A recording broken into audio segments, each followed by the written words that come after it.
پڑتا ہے کہ ایک بجٹ بنتا ہے، اس میں پیسے ہوتے ہیں، وہ ڈسٹریبیوٹ ہوتے ہیں پرائیورٹی کے مطابق. تو میں یہ کہنے ان پرنسپل مزدوروں کو میں بالکل سمجھتا ہوں کہ جو مہنگائی ہے ان کی تنخواہیں بڑھنی چاہیے. ہیلتھ کارڈ انشاءاللہ ہیلتھ انشورنس پاکستان میں چاہتا ہوں کہ سارے جتنے بھی اس ملک میں تنخواہ دار اور کمزور طبقہ ہے سب کو ہیلتھ کارڈ ملنا چاہیے، کیونکہ اس سے کوئی مشکل وقت نہیں ہوتا ایک گھرانے پہ کہ اگر گھر میں بیماری ہو اور پیسہ نہ ہو گھر میں اس بیماری کا علاج کرنے کے لیے. یہ ایک انسان سب سے بے بس فیل کرتا ہے اس ٹائم پہ. لہٰذا یہ جو ہیلتھ انشورنس ہم نیچے سے شروع کر رہے ہیں سب سے غریب طبقوں پہ، خاندانوں پہ، کہ 7,20,000 روپے کی ایک خاندان کے پاس ایک ہیلتھ انشورنس کارڈ ہو، یہ شروع ادھر سے کر رہا ہے اور انشاءاللہ یہ بڑھتی جائے گی. لیکن میں آپ کو تب کنفرم کروں گا جب میں وہ فائنانس منسٹر سے ڈسکس کروں گا کہ پیسہ ہے ہمارے پاس دینے کے لیے، کیونکہ میں آپ سے کوئی جھوٹے وعدے نہیں کرنا چاہتا، میں وہ ڈرامہ نہیں کرنا چاہتا یہاں آ کے کہوں کہ جی تالی بجوا لوں کہ جی عمران خان کر رہا ہے اور بعد میں پتہ چلے کہ پیسہ ہی نہیں ہے اس کے لیے. جو شیخ صاحب جو آپ نے شروع میں بات کی کہ انگریز جو ہمارے لیے جو ریل کی پٹڑی چھوڑ کے گیا تھا تو بجائے اس کو بڑھانے کے جو ساری دنیا میں بڑھی ہے پاکستان میں اس سے بھی 2,000 کلومیٹر ہم کم چلے گئے ہیں. ٹھیک ہے جی، ٹھیک. یعنی 2,000 کلومیٹر جو انگریز پٹڑی بنا کے گیا تو اس سے کم ہے آج. اور یہ ہم سب کے لیے یہ کیا پیغام ہے اس ملک کو، کیونکہ ریل استعمال کرتا ہے عام آدمی ساری دنیا میں. یہ ایک عام آدمی کا سفر ہے ریل پہ، اور یہ پیسے والے لوگوں گاڑیاں چلاتے ہیں، ان کو موٹر ویز کی ضرورت ہے، لیکن عام آدمی ساری دنیا کے اندر ریلوے پہ ٹریول کرتا ہے. اور یہ ایک ملک کی پرائرٹی شو کرتی ہے کہ بجائے یہ کہ ایک معاشرہ نچلے طبقے کی سہولتیں پیدا کرے وہ صرف ایلیٹ کے لیے زیادہ پیسہ خرچ کرتا ہے. دیکھیں مثلا 100 روپیہ ہے ملک میں خرچ کرنے کے لیے. ملک کی پرائرٹی کا تب پتہ چلتا ہے کہ وہ 100 روپیہ اگر ٹوٹل خرچ کرنا ہے تو وہ 100 روپیہ کس طبقے کے لیے خرچ کرتا ہے. پاکستان کی آج تک تاریخ یہ ہے کہ وہ جو 100 روپیہ ہے اس کی اکثریت چلی جاتی ہے ایلیٹ کلاس کے اوپر. آپ اس کا نتیجہ دیکھ لیں کہ پیسے والے لوگوں کے لیے انگلش میڈیم سکولوں پہ کتنا خرچہ ہے، اردو میڈیم سکولوں پہ کتنا خرچہ ہے، دینی مدرسوں پہ کتنا خرچہ ہے. تو آپ کو پتہ چل جائے گا کہ ملک کی پرائرٹی کدھر ہے.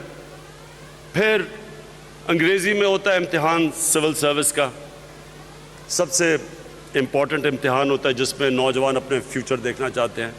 تو کتنے لوگوں کو موقع ملتا ہے، ہمارے جو اسٹوڈنٹس ہیں کتنوں کو موقع ملتا ہے کہ اس امتحان میں شرکت کر سکیں سول سروس کے.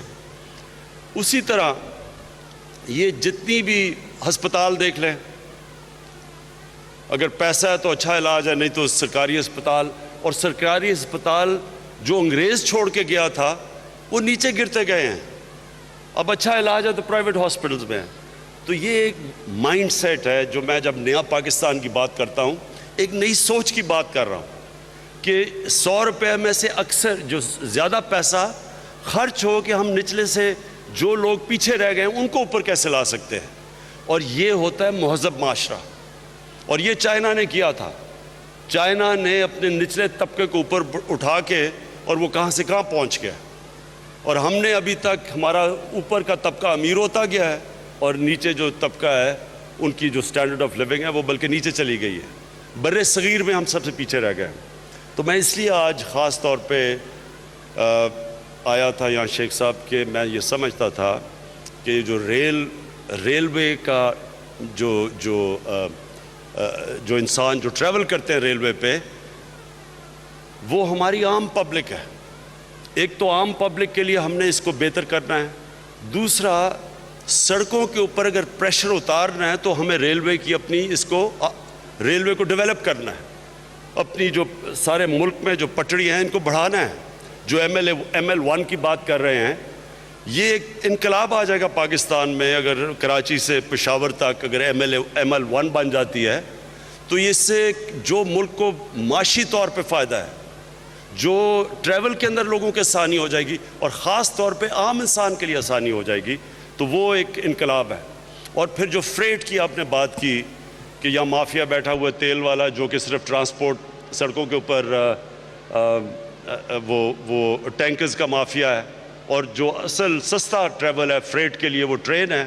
اس کے اوپر تو یہ میں فوری جا کے, یہ تو میرا وعدہ ہے آپ سے کہ فوری جا کے میں نے منسٹری آف پیٹرولیم کو کہنا ہے کہ ہماری ٹرینز استعمال کریں فریٹ کے لیے. وہ سستا بھی ہے, سڑکوں کے اوپر بھی کم ٹریفک ہے, اور ریلوے کو بھی فائدہ ہوگا, جو کہ اب تک لاس آپ میں جو نقصان میں جا رہی تھی, خسارے میں جا رہی تھی ریلوے, اور اس خسارے کو ختم کرنے کے لیے جتنا بھی نفع بناتی جائے تو ریلوے کو ہمیں اٹھانے میں آسانی ہوگی. میں شیخ صاحب آخر میں آپ کو اس چیز کے اوپر خراج تحسین پیش کرتا ہوں, جس محنت سے آپ پاکستان کی ریلوے کو اٹھانے کی کوشش کر رہے ہیں اور جو آپ محنت کر رہے ہیں, میں آپ کو خراج تحسین پیش کرتا ہوں. اور میں آپ کو پورا یقین دلواتا ہوں کہ آپ کے ساتھ پوری طرح میں مدد کروں گا, کیونکہ میرا یہ ایمان ہے کہ جب تک جتنی ریلوے کی ہماری سٹینڈرڈز اور ٹریول بڑھتا جائے گا, ہمارے عام لوگوں کے لیے آسانی ہوگی, ہمارے سڑکوں کے اوپر سے پریشر اترے گا, اور وہ ایک ایسا ٹریول ہے جو کہ آخر میں ٹورزم میں ہمیں بڑا مدد کرے گا. جو پاکستان کے اندر جو آگے ہم دیکھ رہے ہیں, نئے پاکستان میں ٹورزم میں بہت بڑا پوٹینشل ہے.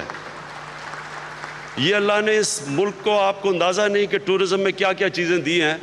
ہمارے یہاں حکمران جو تھے ان کو پتہ ہی نہیں تھا پاکستان کی کتنی اللہ نے کیا کیا خوبصورت دیا ہے, کہ جن کی چھٹیاں ساری لنڈن میں ہوتی تھی, ان کو کیا پتا کہ پاکستان کو اللہ نے کیا کیا چیزوں سے نوازا ہے. تو ٹورزم کے لیے بھی ہمیں ٹرینز کو ڈیولپ کرنا ہے, اور اس میں بھی شیخ صاحب میں آپ کی پوری مدد کروں گا کہ ہماری جتنی بھی اب جال پھیل جائے ٹرینز کا سارے پاکستان میں, جو کہ ہمارے ہر طرح وہ ملک کے اندر مدد کرے گی. اور اس کے اندر ہم پوری مدد لیں گے چائنا سے. اس وقت جو سب سے دنیا میں آگے ٹرین ٹیکنالوجی میں ہے وہ چائنا ہے. چائنا سب کو پیچھے چھوڑ گیا ہے, اور میں انشاءاللہ جا رہا ہوں اپریل کے اینڈ میں بھی, اور اس میں بھی میں آپ کے لیے پوری طرح جو ML1 بھی اور باقی بھی جو پاکستان میں ہم ٹیکنالوجی میں چاہتے ہیں, ٹرین ٹیکنالوجی میں آگے بڑھنا, وہ انشاءاللہ چائنا کی ہم پوری مدد مانگیں گے. بہت بہت شکریہ. وزیر اعظم عمران خان چنئی ایکسپریس ٹرین کی افتتاحی تقریب سے خطاب کر رہے تھے. انہوں نے کہا کہ ریل عام آدمی کی سواری ہے, سیاحت کے فروغ کے لیے بھی محکمہ ریلوے کی بہتری بہت اہم ہے.